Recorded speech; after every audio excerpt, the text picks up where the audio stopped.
ఇప్పుడే వస్తున్నటువంటి బ్రేకింగ్, ఎవరైతే కందుకూరు ప్రకాశం జిల్లా కందుకూరు నియోజకవర్గం, ఇటు నెల్లూరు పార్లమెంటు పరిధిలో ఉన్నటువంటి కందుకూరు నియోజకవర్గం, అక్కడ 8 సార్లు గెలిచినటువంటి మానుగుంట మహేదర్ రెడ్డి గారికి టిక్కెట్ని నిరాకరించారట జగన్మోహన్ రెడ్డి గారు. కారణం ఏంటి అంటే ఆయనని చంద్రబాబు నాయుడు గారిని, పవన్ కళ్యాణ్ గారిని తిట్టమన్నారట.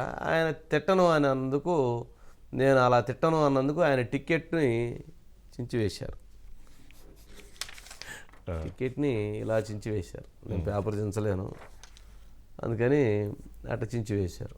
ఇదేంటండి బాబు, తిట్టకపోతే టిక్కెట్ చించేయటం ఏంటి?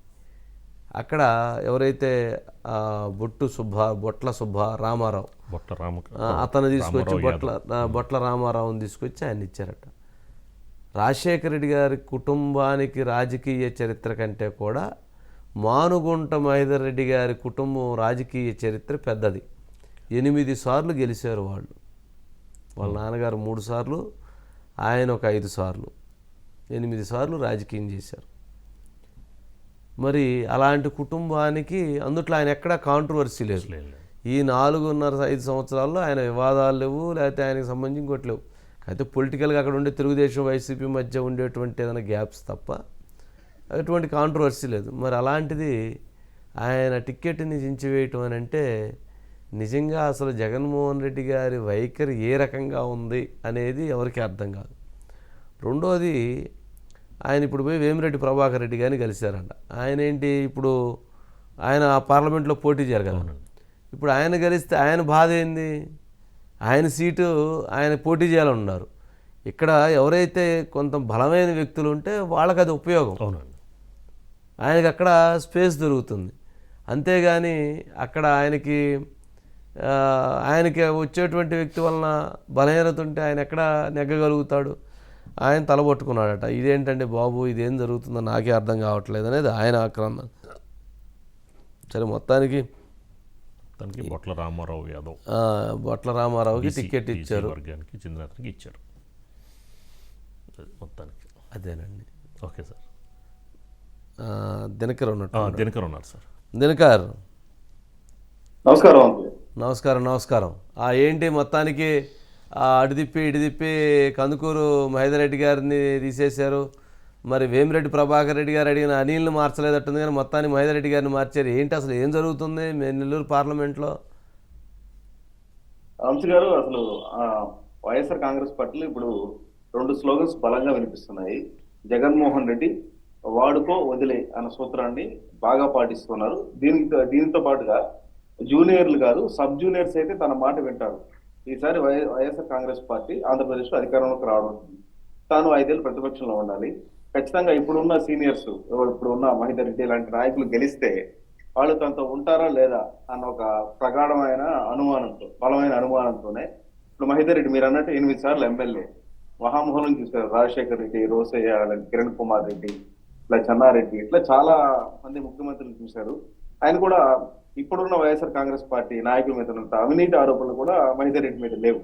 అలాంటిది మహేదర్ రెడ్డిని తీసి పక్కన పడేశారు. అక్కడ కూడా రాజకీయాలకు సబ్ జూనియర్ అయిన ఒక యాదవ్ని, బీసీ సామాజిక వర్గానికి సంబంధించిన ఒక నాయకుడిని, అక్కడ సామాజిక వర్గం కాదు కానీ ఫుల్ క్యాష్ పార్టీని, అక్కడ ఉన్న ప్రజెంట్ టీడీపీ ఫేస్ చేసేందుకు చాలా బలమైన ఆర్థిక స్తోమత కావాలి కాబట్టి అతను తీసుకొని పెట్టారని చెప్పనేది వైసీపీలో ప్రచారం.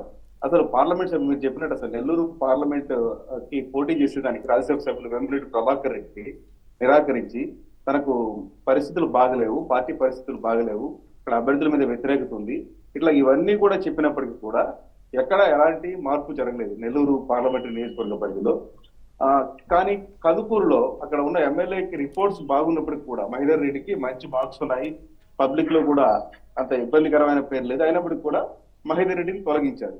సో దీంతో జగన్ మోహన్ రెడ్డి పూర్తిగా తన బ్యాచ్ను, ఎవరైతే తన చెప్పు చేతుల్లో ఉంటారో, తన మనుషులుగా ఉంటారో వాళ్ళకు మాత్రమే టికెట్లు ఇస్తున్నారు. మిగతా వాళ్ళందరూ ఇప్పుడు ఏమన్నా రాష్ట్రంలో టికెట్లు రిజెక్ట్ చేసిన వాళ్ళంతా కూడా 90% మాత్రం ఖచ్చితంగా జగన్మోహన్ రెడ్డికి నమ్మకస్తులు కాదు అని కూడా మనం పరిగణించాల్సి ఉంటుంది. వంశీ గారు, ఇప్పుడు ఖచ్చితంగా మహేదర్ రెడ్డి మాత్రం ఈ రోజు ఇప్పుడు ఆయన కొద్దిసేపటికి వచ్చి ఈయన కలవడం జరిగింది వేమిరెడ్డి ప్రభాకర్ రెడ్డిని. అన్నా, నేను ఎలక్షన్ మీకు సపోర్ట్ చేయలేను, ఖచ్చితంగా టికెట్ నిరాకరించారు కాబట్టి తెలుగుదేశం పార్టీ వైపు వెళ్తున్నాను అనేది లోపల జరిగినట్టు సమాచారం. మరి ఇది స్పష్టంగా ఇదే జరిగింది అనేది కాదు, కానీ నాకు టికెట్ నిరాకరించారు, నేను పార్టీలో కొనసాగలేను.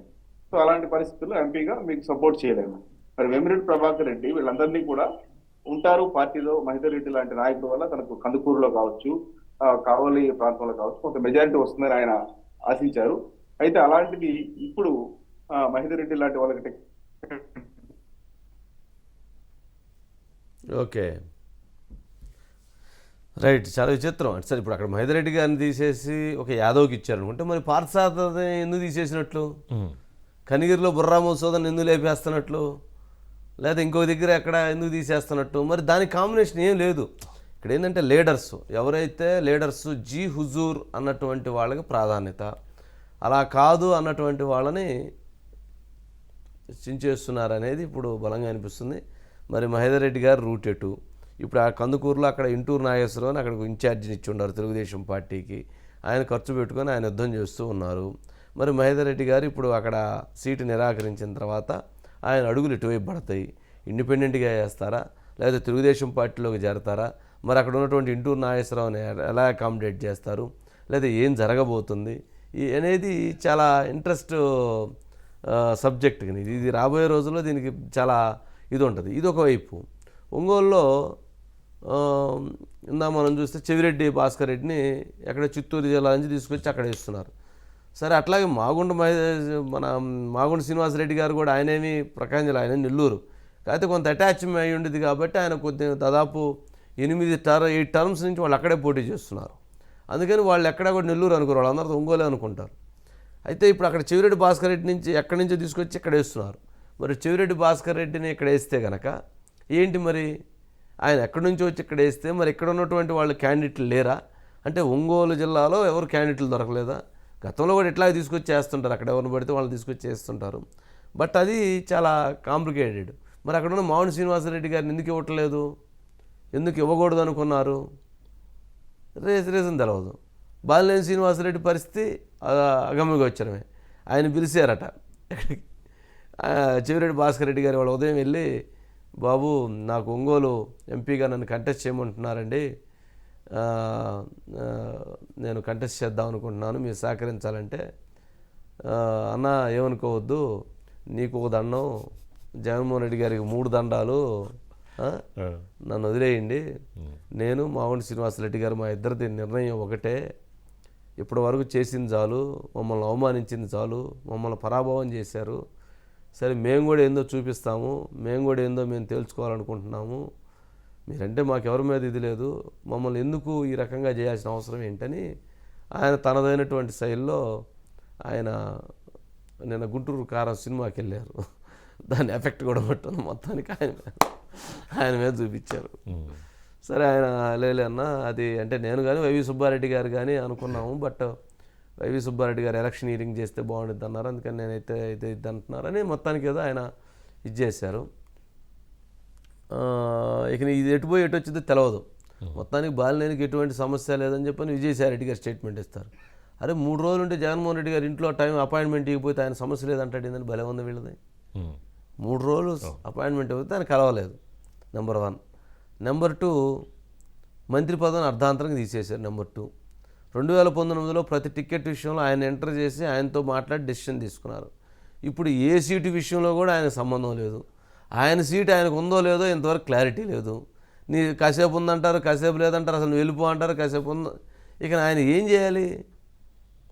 తూర్పు తిరిగి దండం పెట్టాలి, లేదా పక్కన బంగాళాఖాతం ఉంది, ఒంగోలు నుంచి 15 కిలోమీటర్ల దూరం పోతాడు పోవాలి. కానీ ఏం చేయాలి ఆయన? ఎటు పోకుండా అట్లా ఉండి నీకు ప్రయారిటీ ఉందంటున్నారు, టైం ఎవరు, నీకు ప్రయారిటీ ఉందంటున్నారు, లోపలికి రానిరు, నీకు ప్రయారిటీ ఉందంటున్నారు, సీట్ కన్ఫర్మ్ చేయరు, చివరికి ముఖ్యమంత్రి గారు చెప్పుకుందామంటే అది లేదు. ఏం చేయాలి ఆయన? ఎటు పోవాలి? సరే, ఇక ఇప్పుడు ఏంటంటే చాలా అసలు ఒక పార్టీకి చాలా ఏదైనా ఒక కొత్త పార్టీ వస్తే దానికి చాలా పెద్ద వేకెన్సీ ఉంది వీళ్ళందరికీ. సరే, ఇవన్నీ నడుస్తూ ఉంటాయి, చూడాలి మరి.